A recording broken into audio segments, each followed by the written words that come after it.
If I could just ask about Trent Alexander-Arnold, please. Have you had a chance to find out what the injury is? Well, it looks like thigh, but we don't know the extent at the moment.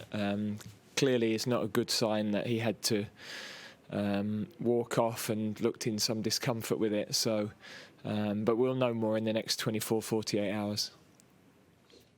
Okay, thank you. And just sorry to ask about this pre-match. I'm not sure. Did you hear the booing from the fans of the taking of the knee, and just kind of what you thought about that?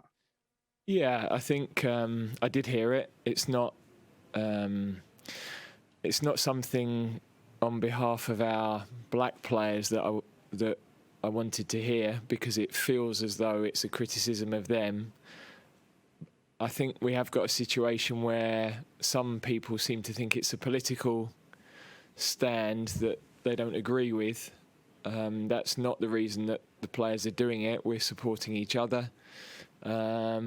So I was pleased that was drowned out by the majority of the crowd, but we can't deny the fact that it happened. And I think the most important thing for our players to know is that all their teammates, all the staff are fully supportive. I think the majority of people understand it. I think some people aren't quite understanding the message. And I suppose we're seeing that across a number of football grounds at the moment. Thanks, Alex. Next we'll go to Simon Peach from Press Association. Hi, Gareth.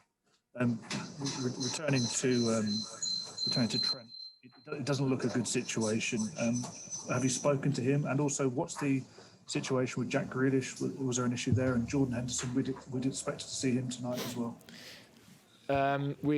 With Trent, I've just had a brief word as he came off, and then again in the changing room. So with Jack, we just felt that was enough time. He's as I think you can see, still a little bit of sharpness still coming, and we didn't want to overplay him through that period. With Jordan, we had hoped to involve him today. That was the original plan. This morning, he wasn't so happy with how he felt. We've scanned him just to be certain there's no problem on the scan, so he'll be able to resume training. But we've taken a decision to leave him out of this game. Okay, thanks, Simon. Plenty of hands, so if we can keep it to one per person, that'd be great. Duncan Wright at The Sun. Hi, Gareth. Tyrone Mings in the first half looked a strong forearm in the face of the Austrian striker. Did you see that? And was that a concern? Because with VAR in the Euros, that will be a potential red and a penalty. I have to say I didn't see it and haven't seen it. It's the first I've heard about it, so I'll have to have a look back. Thanks, Duncan. James Ollie, ESPN. Hi, Gareth. You spoke about these younger players not having the baggage from previous tournaments. I know it's only the warm-up, but did Saka and Bellingham tonight epitomise that for you? Yeah, I thought they were both excellent. It's they were as they've been since they walked through the door, really, with us. Both in training and in the matches, they've played with confidence. They've played with freedom. They've played with maturity. I thought Bukayo, right from the start, he linked the game really well. He received well on the line. He received well inside. He's got a lovely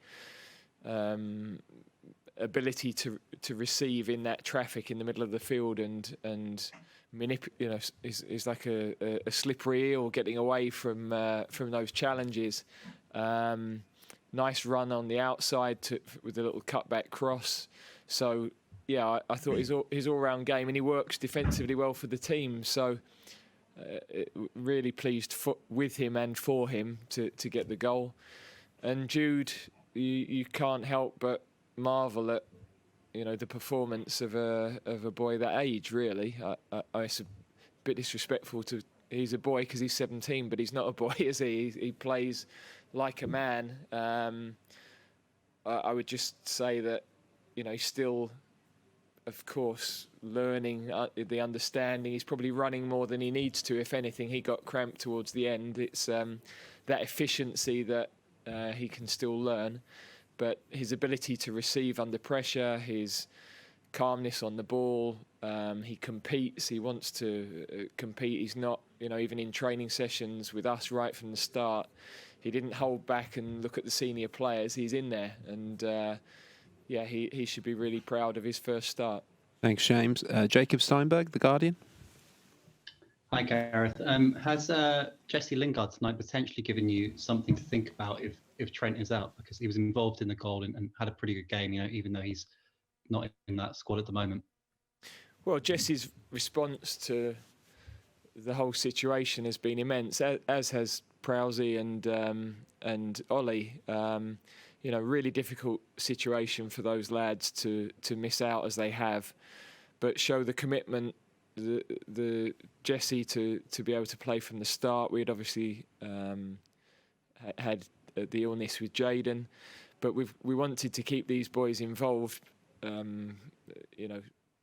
as much as anything to keep the group together. But also there's always this possibility that we could get more injuries, and those players that are with us will be those standby players. So really pleased with their attitude. For Ollie and Prowsey, it was a really difficult 25 minutes because we'd lost players, we'd made a lot of changes to the shape, we had players going down with cramp, they had to fill in different positions, so they showed a terrific mentality to doing that.